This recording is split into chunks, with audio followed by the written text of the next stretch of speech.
Assalamualaikum warahmatullahi wabarakatuh. Teman-teman, kembali lagi di channel YouTube saya, Khairun Imam. Gimana nih kabar kalian? Semoga kita semua selalu diberi kesehatan, kemudahan, dan juga limpahan rezeki dari Yang Maha Kuasa, teman-teman ya. Nah, di video kali ini kita akan melihat dan mendengarkan penjelasan yang sangat luar biasa dari Bapak Irjen Pol Purnawirawan Arianto Sutadi yang menjabat juga sebagai penasihat Kapolri mengenai kasus yang sedang dihadapi oleh Abraham Samad di Polda Metro, yakni pencemaran nama baik dan juga fitnah terhadap Pak Jokowi. Dan kemarin Abraham Samad ternyata sudah mendatangi Polda Metro, ya dia diperiksa sebagai saksi terlapor, teman-teman.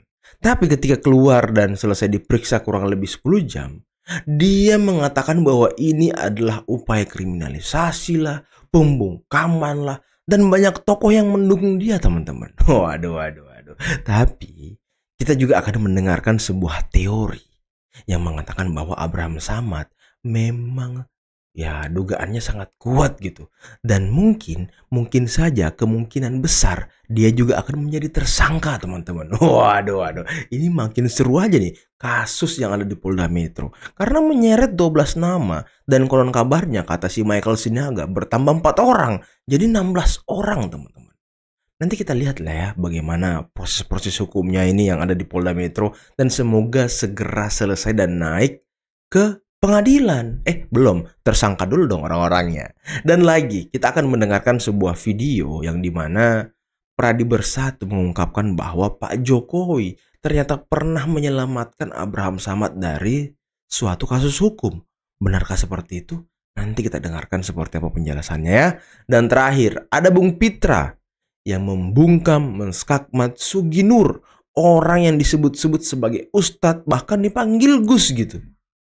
Tapi di video ini Bung Pitra memberikan sebuah nasihat yang sangat luar biasa kepada Suginur agar omongannya itu tidak serampangan dan lebih sopan mungkin ya. Oke, sebelum kita mulai videonya jangan lupa like, subscribe, dan share. Dan tanpa perlu berlama-lama lagi, mari kita mulai videonya berikut ini. Marilah kita saling menghargai. Jangan kita terlalu gampang menghakimi. Seperti tadi, mohon maaf Pas Ustadz ya, saya juga kurang setuju tadi dengan statement Pak Ustadz tadi. Ada bilang ijazah palsu, ya itu sudah menghakimi. Terus yang kedua, dibilang lagi saudara nanti akan kena ajab ini segala macam.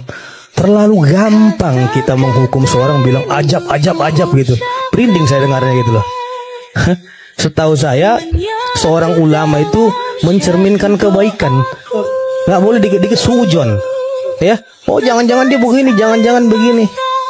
Jadi nggak apa-apa, tetap saya hormat kepada Pak Suginur ya, karena kritikan itu merupakan koreksi bagi kita semua. Tapi alangkah baiknya sebelum kita mengkritik orang lain, kita koreksi dulu diri kita. Wow, kita koreksi dulu diri kita. Jangan merasa sudah paling benar, sudah paling suci, dan sudah paling tahu segalanya gitu. Kena azab lah, kena karma lah, kena apalah. Nah ini kan, waduh, masa ya Ustadz suka ya suuzon gitu. Keren banget Bung Pitra kali ini ya, keren banget. Konsentrasilah di dalam proses hukum yang sedang berjalan ini agar tidak akan menjadi bumerang di kemudian hari. Tidak usah diajarkan. Terus itu. testimoni terakhir saya ya. Udah kesempatan orang. Tidak usah. Kesempatan Fitra. Kesempatan Fitra. Bagaimana mau kesempatan Fitra? Nggak usah diajari. Nggak usah diajari. Ibu ini diketawain loh, asli diketawain. Nggak usah diajari, nggak usah. Anda dekat dengan polisi atau bagaimana? Oke, Oh tahu semua, ha? Bunga Melati. Anda tahu dengan polisi? Saya tanya. Apa koordinasi Anda dengan polisi? Pesanan polisi itu bagaimana? Ini gimana? Enggak. Kasih pantun. Saya nggak setuju itu. Ya, selalu seperti itu. Tabiatnya nggak pernah berubah ini orang. Oke. Ibu ini kenapa sih? Darah tinggi apa kenapa ibu ini ya? Atau sudah merasakan akan dibui makanya makin stres, gampang marah gitu ya kan? Terkait dengan laporan Pak Jokowi terhadap para terlapor ini, itu ada 26 postingan. Yang salah satunya mungkin 26. postingan itu berawal dari yang dilakukan oleh Pak AS ini di dalam suatu acara-acara tertentu. Sehingga acara podcast itu yang ketika dihadirkan sebagai barang bukti, alat bukti kepada penyidik oleh Pak Jokowi, menurut mereka itu ada unsur pidana, kemudian dinaikkanlah status penyelidikan menjadi penyidikan. Jadi jelas. Jadi ini bukan lagi namanya kriminalisasi. Kalau kriminalisasi itu kita tidak menyerang orang. Kalau artinya dengan ada tindakan kita berusaha menyerang orang, kemudian menggiring suatu opini, menggiring pendapat-pendapat orang untuk meyakinkan orang bahwa produk yang digunakan oleh Pak Jokowi adalah produk palsu, ya ini udah bahaya. Berarti ini penggiringan opini lagi. Ini jelas penggiringan opini. Di satu sisi, Abraham Samad di dalam podcast-podcastnya melakukan penggiringan opini juga. Menurut saya udah jelas itu menggiring opini. Sementara saat ini juga ketika statusnya sudah masuk ke penyidikan, dia juga melakukan penggiringan opini lagi. Jelas. Dengan mengatakan ini kriminalisasi, ini pembungkaman. Iya, sebelum diperiksa kita lawan terus. Kezaliman kita lawan terus. Setelah diperiksa 56 pertanyaan selama 10 jam, setelah keluar beda lagi bahasanya. Bahwa ini kriminalisasi, kan kita bingung. Polisi mengambil tindakan hukum dibilang kriminalisasi. Tapi ketika kita waktu melakukan podcast itu kita tidak sampaikan bahwa mungkin ada aturan-aturan yang harus dibatasi. Sehingga kita jangan kebablasan gitu. Jadi kalau udah nyebut nama secara vulgar, kemudian menggiring, meyakinkan, dalam podcast itu kan menurut saya ada motifnya adalah meyakinkan seluruh rakyat Indonesia bahwa Pak Jokowi menggunakan produk palsu. Kan ini bahaya. Betul. Ya kan? Sementara apa sih salahnya Pak Jokowi terhadap AS ini? Ingat loh ya, Pak AS ini pernah melakukan tindak pidana. Dulunya pernah ditersangkakan oleh Bareskrim. Kan? Kemudian Pak Jokowi juga meminta Jaksa Agung untuk melaksanakan deponering. Oh, jadi Pak Jokowi justru yang meminta Jaksa Agung mendeponering kasusnya Pak Abraham Samad. Pak Abraham Samad. Jadi ini saya bingung. Kenapa kok dia malah harusnya berterima kasih kepada Jokowi ya? Harusnya berterima kasih kepada Pak Jokowi. Kenapa malah sekarang menyerang Pak Jokowi? Kan bingung kita. Katanya mau melawan kezaliman. Kezaliman apa yang dia peroleh dari Pak Jokowi? Kebebasan loh yang dia peroleh. Harusnya dia disangkakan pasal pemalsuan terhadap seseorang bernama seorang wanita. Saya lupa itu wanitanya siapa namanya. 263 itu jelas itu ancaman di atas 5 tahun itu. Wow, inilah ya orang-orang tak tahu terima kasih ya. Tapi Tom Lembong kemarin keren banget teman-teman. Beliau mengatakan seumur hidup saya akan berterima kasih kepada Pak Jokowi atas kesempatan yang diberikan ataupun pengalaman yang diberikan bekerja sebagai kabinet ketika Pak Jokowi menjadi presiden. Ini kan keren banget. Beda dengan Abraham Samad nih. Aduh, memang sekarang orang-orang banyak yang tak tahu terima kasih teman-temannya. Jadi agak susah juga gitu, agak susah. Dan ingat nggak kalian podcast Abraham Samad bersama dengan Bitor? Abraham Samad ini kan mantan ketua KPK. Masa iya sih dia nggak tahu mengenai praduga tak bersalah, mengenai tuduhan-tuduhan? Masa dia nggak tahu membiarkan Bitor berbicara di podcastnya sesuka hati, mau fitnah dan menuduh Pak Jokowi, dan Abraham Samad seolah-olah nggak tahu, pura-pura nggak ngerti hukum, dia terus-menerus mengorek-ngorek Bitor, dan keluarlah informasi-informasi mengenai pasal pramuka lah, mengenai inilah, mengenai itulah. Kan banyak juga yang menyayangkan podcast Abraham Samad waktu itu teman-teman. Anda yakin nggak ada 12 orang ini bakal jadi tersangka? Saya bukan penyidik. Ya, itu yang pertama. Tapi mungkin punya pengalaman, harusnya tahu sih. Kalau berbicara pengalaman, berbicara bagaimana kita menangani satu perkara dan mendampingi telapor ya. Kalau dia naik sidik sih untuk membantahnya di dalam alat bukti itu betul-betul apalagi terkait video ya. Kalau video itu kita apa yang terjadi itu kan tidak ada alasan untuk terekam jelas mengcounter ke penyidik. Oh ini saya ngomong begini sebenarnya lupa gitu. Nggak bisa itu kan. Nah jadi memang ya saya rasa kalaupun misalkan memang harus ada yang jadi tersangka, itu hak kewenangan penyidik. Ada kriminalisasi atau tidak kepada Abraham Samad ya. Itu kan istilah yang disampaikan oleh Pak Abraham Samad sendiri ya. Tapi kalau saya akan menanggapi kenapa kok Pak Abraham Samad itu dipanggil. Itu jawabannya adalah karena ada laporan polisi ke Polda Metro ya, yang dilaporkan oleh Pak Jokowi yang terkait ijazah palsu ini ya. Pak Jokowi itu melaporkan tercemar namanya. Tetapi para pendukung Pak Jokowi itu membuat laporan juga di Polres, di mana-mana, dan kemudian akhirnya laporan itu ditampung di Polda Metro. Isinya itu adalah bukan hanya pencemaran, tetapi juga termasuk delik fitnah dan ujaran kebencian. Itulah ada laporan masuk. Fitnah, ujaran kebencian. Ya, jadi ada upaya pembujukan membenci seseorang. Ya, hasutan, kemudian cerita kebohongan dan sebagainya. Kira-kira itulah yang dilaporkan oleh pendukungnya Pak Jokowi. Karena apa? Karena Pak Jokowi kan dituduh sebagai menggunakan ijazah palsu, sementara belum dibuktikan. Kan gitu. Nah, akibat daripada laporan itu, maka kemudian Polda Metro melakukan penyidikan. Penyelidikan. Ketika laporan itu disampaikan, itu pasti Polda Metro menerima alat-alat bukti yang disampaikan. Di antaranya kurang lebih ya, ini saya nggak pernah lihat ya, tapi saya bisa menduga pasti alat-alat bukti yang disampaikan itu pasti rekaman-rekaman jejak digital yang ada di medsos dan ini banyak sekali itu ya. Disampaikan kepada penyidik. Nah, penyidik akan melihat, oh ya ini menghadap bukti awal, kan gitu kan, bukti awal. Tapi kan dia kan belum yakin nih apakah ini betul-betul jejak digital dan orangnya yang bersangkutan itu mengakui apa tidak. Maka langkah daripada penyidik Polda Metro adalah melakukan penyelidikan itu tadi. Langkah pertama untuk penyelidikan itu adalah klarifikasi kepada orang yang tertulis di terlapor itu. Otomatis dia harus dipanggil dong. Nah gitu kemarin. Kemudian itu waktu itu dulu katanya dipanggil tapi tidak datang, katanya saya nggak tahu ya. Tapi kemudian setelah 1 bulan penyelidikan naiklah ke penyidikan, kan gitu kan. Saya udah menduga pasti ya langkah pertama ya memanggil terlapor itu. Itulah langkah penyidik yang wajib dilakukan kalau ada laporan polisi. Kalau dia tidak melakukan itu berarti ya dia melanggar HAM orang lain gitu. Jadi kalau jadi tuan rumah podcast juga bisa kena? Masalah podcast apa tidak itu ya, itu kan data jejak digital. Bukan podcastnya, tetapi apa yang dilakukan oleh orang itu dan dituduhkan itu sebagai suatu ujaran kebencian apa tidak, itulah yang nanti akan dibuktikan. Jadi ini bukan masalah podcastnya, tapi tindakan yang dilakukan dan terekam di dalam jejak digital itu dan kemudian dilaporkan oleh pihak yang merasa dirugikan. Itu yang isinya dianggap menebar kebencian. Ya, kira-kira tuduhannya bukan menebar, ikut serta menebar. Ikut serta menebar. Kurang lebih gitu. Oke, baik. Di dalam tingkat penyelidikan. Itu penyidik atau penyelidik mengumpulkan alat-alat bukti yang ada pertama kali. Ya. Nah, setelah diteliti selama 1 bulan kemarin itu ya, itu penyelidik merasa bahwa ini ada cukup bukti bahwa ini ada suatu unsur pidana. Maka itulah dinaikkan menjadi penyidikan.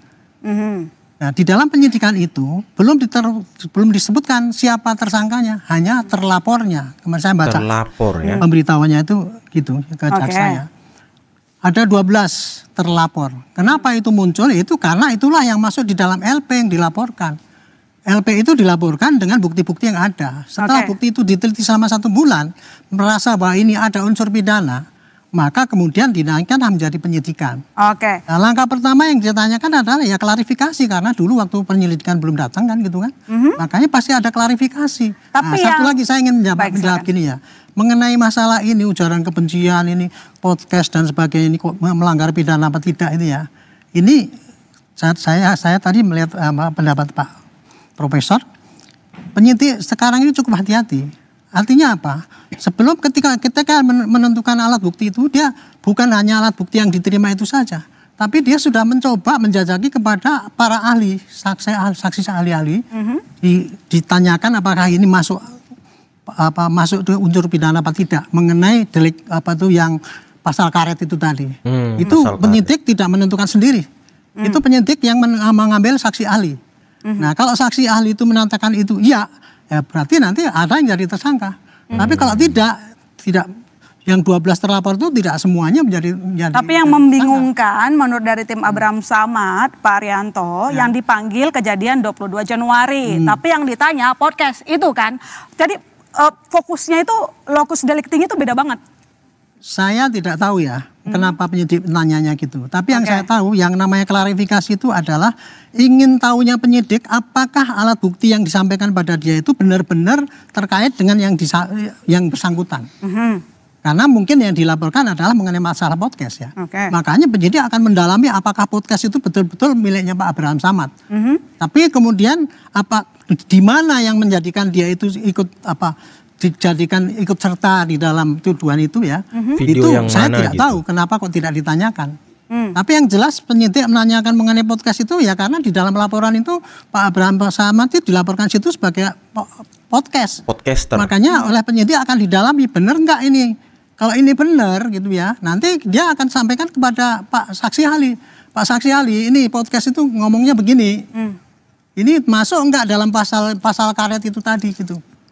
Gitu. Nah, nanti kalau pasal karet itu dikatakan masuk, ya ini pasti jadi naik penyidikan dan yang bersangkutan bisa jadi tersangka. Tetapi kalau saksi ahli itu mengatakan enggak, itu tidak termasuk dalam ujaran kebencian.